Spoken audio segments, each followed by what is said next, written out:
Il-Ministeru għall-Akkomodazzjoni Soċjali nieda proċess li se jara l-ħolqien ta' care plan biex jgħin lil min jiġi bżonn l-akkomodazzjoni soċjali.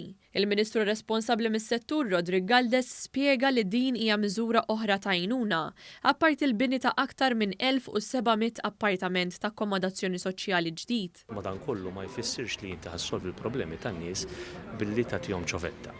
Anzi, dak li jedna u inna ngħidu wkoll li l-housing soċjali m'għandux biss ikun it-tqassim taċ-ċwievet, imma wkoll li jkollok inti care plan support sistema li anka tgħin nies li jfittxu l-ħiliet tagħhom biex jagħmlu kambjament ukoll anka mobilità soċjali fil-ħajja tagħhom. F'konferenza stampa bit-tema iktar minn saqaf, il-Ministru kompla jispjega li inizjattivi bħal dawn jgħinu mhux ftit lil dawk li jingħataw akkomodazzjoni soċjali. Dak li qed tagħmel l-Awtorità li tipprepara lin-nies li ħajkunu qed jidħlu fl-akkomodazzjoni soċjali anke permezz ta' dawn l-inizjattivi biex minn hemmhekk tilqa' l-isfidi tal-individwi b'mod individwali. Tkellem ukoll id-dekan tal-Fakultà għat-Tisħiħ tas-Soċjetà Andrew Azzoppardi li spjega kif l-Università se tipparteċipa f'dawn l-istudji bilan li jinħoloq pjan ta' għajnuna adattata għar-realtajiet fis-settur.